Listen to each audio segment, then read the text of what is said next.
Olá, meu nome é Cláudia Regina, sou do Polo de Embu das Artes. Somos alunos do curso de licenciatura em Pedagogia e apresentaremos nosso trabalho de conclusão de curso, intitulado de O uso das tecnologias digitais nas práticas pedagógicas dos anos iniciais do ensino fundamental antes e após a pandemia no estado de São Paulo. Este trabalho buscou compreender como as tecnologias digitais foram utilizadas nas escolas públicas paulistas e quais as mudanças ocorreram nas práticas pedagógicas antes e depois da pandemia. Nossa apresentação está organizada em introdução, fundamentação teórica, objetivos, metodologias, resultados e discussões e, por fim, considerações finais. Na introdução, destacamos que as tecnologias digitais passaram a ocupar um papel importante na sociedade e na educação, transformando a maneira como as pessoas se comunicam, aprendem e compartilham os conhecimentos. Nos anos iniciais do ensino fundamental, esse tema é especialmente relevante, pois as crianças estão em processo de alfabetização e depende da mediação do professor para construir suas aprendizagens. Antes da pandemia, o uso das tecnologias nas escolas públicas era limitado e geralmente complementar às atividades presenciais. Com a chegada da Covid, as tecnologias tornaram essenciais para garantir a continuidade do ensino, provocando mudança significativa nas práticas pedagógicas.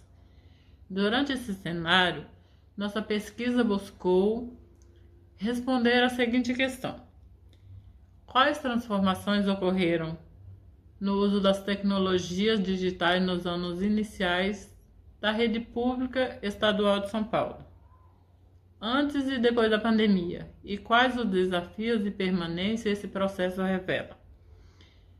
A partir dessa pergunta, desenvolvemos nosso estudo para compreender os impactos e as contribuições das tecnologias digitais para a educação. Muito obrigado pela atenção. Pedagógica. Meu nome é Tatiana e eu sou do Polo de Bitinga. Eu vou falar sobre o tópico 2, Fundamentação Teórica.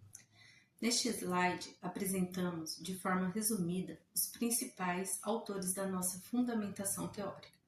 Primeiro, Kensky, Levy e Moran, que falam sobre tecnologias digitais e cultura digital na educação. Kensky lembra que as tecnologias não são apenas aparelhos, mas mudam relações sociais e formas de aprender. Levy fala da cibercultura, esse ambiente digital que amplia a interação e a construção coletiva de conhecimento. Moran destaca que ter equipamentos na escola não significa automaticamente inovar, é preciso planejamento e intenção pedagógica. Depois trazemos Vygotsky e Soares, que nos ajudam a pensar as crianças dos anos iniciais. Vygotsky afirma que a aprendizagem acontece nas interações sociais, com mediação de instrumentos culturais, entre eles as tecnologias. Soares lembra que a alfabetização e letramento acontecem em práticas reais de leitura e escrita, e não apenas em exercícios mecânicos. A tecnologia pode ser um instrumento mediador, desde que ligada a atividades significativas. Por fim, Freire, Almeida e Valente reforçam que educar é um ato político e que o uso das ferramentas digitais deve estar a serviço de uma educação crítica. Não basta dominar do lado técnico, é preciso integrar as tecnologias ao projeto pedagógico da escola. Resumimos essa ideia com a frase de Benedito e Bierhaus: a intencionalidade pedagógica é condição indispensável para que as tecnologias digitais se convertam em práticas educativas significativas. Essa ideia guia a leitura que fazemos dos dados e das políticas. Oi, eu me chamo Daniela Guiciardi da Costa e sou aluna da Univesp, no Polo Vila Formosa de São Paulo, e vou falar dos objetivos. Esse slide apresenta o objetivo geral e os objetivos específicos da nossa pesquisa.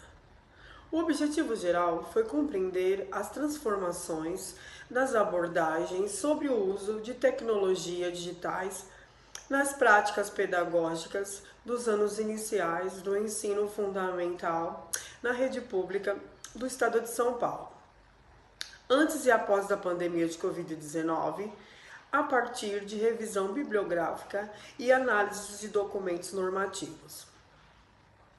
A partir dele, definimos 3 objetivos específicos. Primeiro, mapear as abordagens teóricas pedagógicas presentes na produção acadêmica sobre o uso de tecnologias digitais nos anos iniciais no período pré-pandemia. Ou seja, entender o que os pesquisadores já vinham dizendo sobre o uso de tecnologias com crianças dessa etapa. Segundo, analisar as orientações e os documentos normativos da Rede Estadual Paulista, produzido no contexto da pandemia, e logo depois, sobre o uso de tecnologias nas práticas pedagógicas. E terceiro, articular criticamente o que a literatura diz com os documentos oficiais prescrevem para identificar permanência, mudança e desafios no uso das tecnologias digitais nos anos iniciais da Rede Estadual de São Paulo. Esses objetivos ajudaram a manter o foco da pesquisa e organizar as etapas do trabalho. Olá, eu me chamo Bertino Silveira e sou aluno do Polo da Univesp, da unidade de Tabatinga. E agora nós vamos falar sobre a metodologia. Nesse capítulo vamos explicar para você como realizamos a nossa pesquisa. Adotamos uma abordagem qualitativa de natureza bibliográfica e documental. Isso significa que trabalhamos principalmente com textos, artigos, teses, dissertações, documentos oficiais. Entendemos que para investigar concepções e orientações sobre as tecnologias da escola, era mais adequado analisar tais materiais do que apenas números.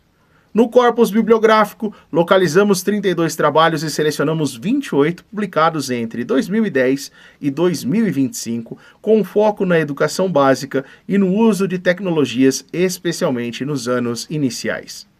No corpus documental, analisamos as resoluções da SEDUC, o decreto que criou o Centro de Mídias, a ABNCC, o Currículo Paulista e as leis 14.040/2020, 14.172/2021, entre outros documentos. O processo de análise envolveu leitura exploratória, uma leitura analítica com fichamentos, a criação de categorias temáticas como ensino remoto emergencial, ensino híbrido, cultura digital no currículo, desigualdades de acesso e também a formação docente. Depois, aproximamos essas categorias da literatura e das normas. No próximo slide, apresentamos também um gráfico para comparar as taxas de matrícula nos anos iniciais com a taxa de alfabetização a partir do segundo ano entre os anos de 2019 a 2025. O gráfico mostra que durante a pandemia as matrículas se mantiveram, mas a alfabetização caiu bastante. Isso evidencia que a matrícula e a aprendizagem não são a mesma coisa. A retomada da alfabetização a partir de 2022 e 2023 coincide com o retorno das aulas presenciais, reforçando sim a importância da mediação do professor, especialmente nos anos iniciais. Olá, meu nome é Robson e eu pertenço ao Polo da cidade de Tabatinga, São Paulo. Vou falar a respeito do tópico 5, resultados antes da pandemia. Entrando no capítulo de resultados, começamos pelo período antes da pandemia. A literatura pré-pandêmica reconhecia o grande potencial pedagógico das tecnologias digitais. Porém, os estudos sobre a realidade das escolas públicas mostravam um cenário bem diferente. O uso de computadores e tablets era limitado e pouco integrado às aulas. Como vemos neste slide, destacamos 3 pontos principais. Primeiro, o uso limitado, normalmente como apoio às práticas tradicionais, sem alterar metodologias nem promover participação ativa dos alunos. Segundo, a infraestrutura precária, laboratórios subutilizados, acesso fraco ou inexistente à internet e poucos equipamentos disponíveis. Terceiro, a formação insuficiente dos professores, o que fazia com que o uso pedagógico das tecnologias digitais dependesse da iniciativa individual de alguns docentes. Na prática, isso significava que, mesmo quando havia tecnologia, muitas vezes ela era usada apenas para reproduzir em formato digital o que já era feito no quadro e no caderno. Assim, quando a pandemia chegou, a maioria das escolas entrou no ensino remoto, sem uma base sólida de uso pedagógico das tecnologias, o que ajudou a ampliar as dificuldades, especialmente nos anos iniciais. Olá, eu sou o Ronaldo do Polo de São Caetano do Sul. Eu vou falar sobre resultados, pandemia, desigualdades e desafios. A Resolução SEDUC 45 de 2020 marcou o início do ensino remoto emergencial, permitindo que as atividades feitas em casa fossem computadas como carga horária. Na prática, isso transferiu parte da responsabilidade do ensino para as famílias. O Decreto 64.982 de 2020 criou o Centro de Mídias e Educação de São Paulo, que transmitia aulas pela TV e pela internet. As leis 14.040 de 2020 e 14.172 de 2021 deram base legal a essas ações e reconheceram a conectividade como um direito. Porém, os dados da PNAD mostram que, em 2021, apenas 59% dos domicílios rurais tinham acesso à internet, contra 88% dos urbanos. Muitas famílias tinham apenas um aparelho para várias pessoas, conexão fraca e pouca experiência com ferramentas digitais. Isso mostra que a exclusão digital não é só falta de infraestrutura, mas também questão econômica e de letramento digital. Nos anos iniciais, essa realidade teve impacto direto na alfabetização. Crianças em situação de vulnerabilidade social foram as mais prejudicadas, porque, além da falta de acesso, muitas vezes não tinham um adulto disponível para acompanhar as atividades. Já com relação a permanências e mudanças, destacamos que continuou a existir um uso predominantemente instrumental das tecnologias e desigualdade de acesso. Mas houve mudanças, como o reconhecimento formal das TDICs no currículo, a reconfiguração forçada da prática docente e a ampliação da comunicação entre escola e família. Entre os desafios, aparecem como força a formação docente contínua, a equidade de acesso e a integração intencional das tecnologias ao planejamento pedagógico. Meu nome é Luciane Rosalino Silveira, sou aluna da Univesp do Polo de Tabatinga e, para encerrar, apresentamos o período pós-pandemia e as nossas considerações finais.